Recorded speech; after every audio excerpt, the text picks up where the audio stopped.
year in Los Angeles. We stay in the AFC North. The Browns head coach Todd Monken praised quarterback Shedeur Sanders' development on Wednesday, saying, quote, "I think Shedeur's come miles in terms of his progressions, getting the ball out, his understanding of concepts," unquote. Sanders and Deshaun Watson split first-team reps on Wednesday during practice. Watson is finally healthy after suffering an Achilles tear in October of 2024. Meanwhile, Sanders is looking into the Browns' starting quarterback job after starting the final 7 games of the 2025 season. We remember that. So what is more likely here? Shedeur Sanders becomes a franchise quarterback, or Deshaun Watson resurrects his career, Will Bond? Shay, these seem both unlikely to me.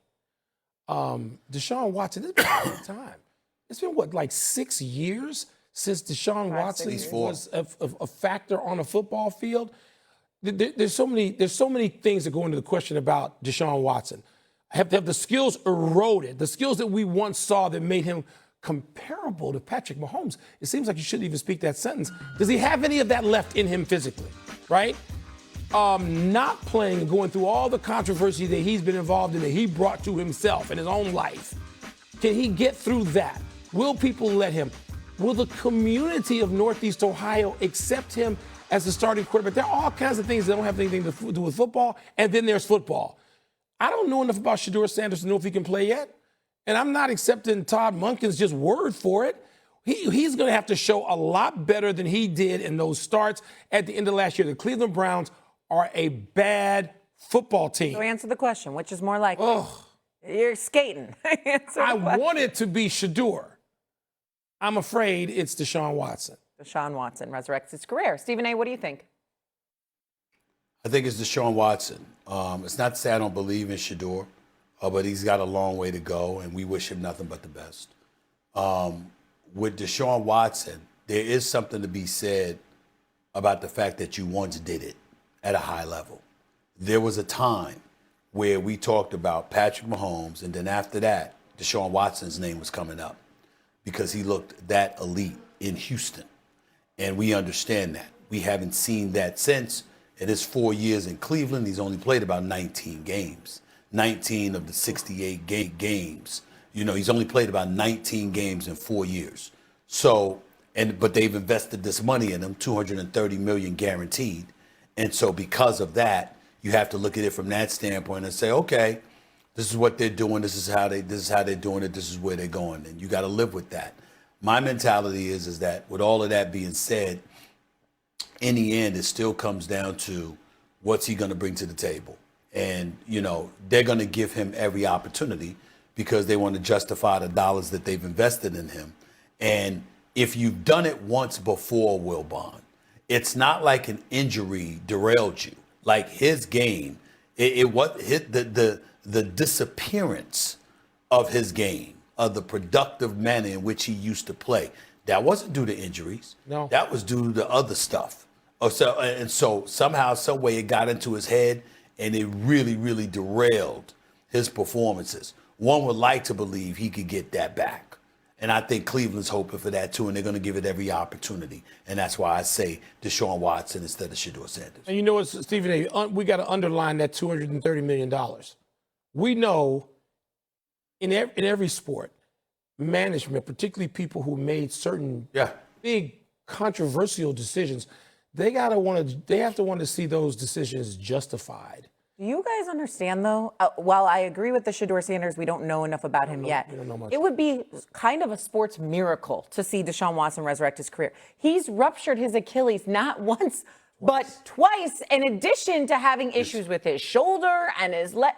Who comes back from that and can resurrect? He hasn't played 10 games, Stephen A., as you said, since 2020. Like, this would be something we've never seen before. If he can. But there are times, Shay, we know about those injuries, and I didn't mean to imply that he had never been injured because we're fully aware of those injuries. I'm saying even before those injuries, he was looking like trash. He really was looking bad. And that's what shocked all of us. Yeah. Yeah. There's an emotional component here with Deshaun Watson, and it's to see somebody regain it after that many years, particularly in that sport. You're right, Shay. It's hard to come up with examples of that. I can't think of one. Yet, you both think that is more likely. But we will see what happens here with the Browns. I'm sure this. Cincinnati. After the Bengals missed the playoffs for the third straight year, they revamped their roster on defense, and the quarterback has taken notice. Burrow, who expressed his frustrations at times last year, now sounds very confident about his team moving forward. Listen to this. I think this is the most talented roster that we've had since I've been here. We have everything we need in that locker room. We just got to go and make it happen. Talk about the idea of trying to elevate the Bengals onto a bigger platform. Do you think that the Bengals are in a better spot now than they were years ago, and how much more work is there to go in that? Definitely. I think the number one thing is you have to win.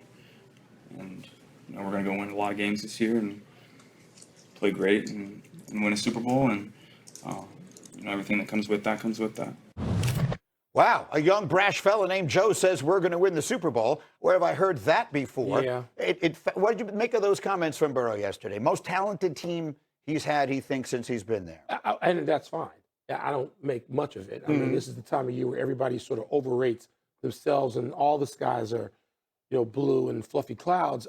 Burrow's look, with that pair of receivers, we know Burrow, they can put up numbers, and I mean touchdowns.